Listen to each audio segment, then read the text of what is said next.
নমস্কার বন্ধুরা, কেমন আছো সবাই? আশা করি সবাই ভালো আছো। আজকে আবারও চলে এসেছি নতুন একটা রেসিপি নিয়ে তোমাদের কাছে।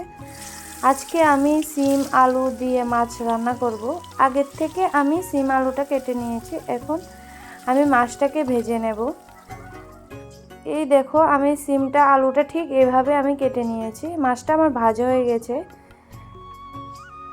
মাছটা আমি কড়াই থেকে নামিয়ে নেব।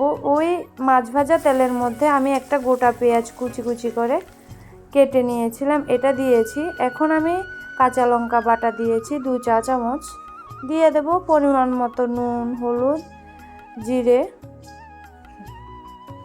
আর সামান্য একটু ধনের গুঁড়া। তো মশলাটা একটু ভালো করে কষিয়ে নিয়ে এরপরে আমি আলু আর সিমটা দিয়ে দেব কড়াইয়ের মধ্যে। তো মশলার সাথে আমি আলু আর সিমটাকে ভালো করে একটু ভেজে নেব।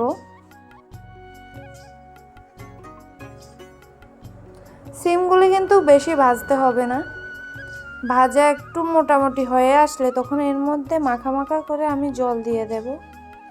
জলটা দিয়ে ভেজে রাখা মাছটাকে আমি সিমের মধ্যে দিয়ে দেব। এখন ঢাকা দিয়ে রেখে দেব 2 মিনিটের জন্য। 2 মিনিট পর ঢাকাটা সরিয়ে আমি আর একটু নাড়াচাড়া করে নিচ্ছি। রান্নাটা আমার হয়ে গেছে। আমার এই রেসিপিটি যদি তোমাদের ভালো লাগে তাহলে আমার চ্যানেলটিকে লাইক এবং সাবস্ক্রাইব করতে একদম ভুলবে না।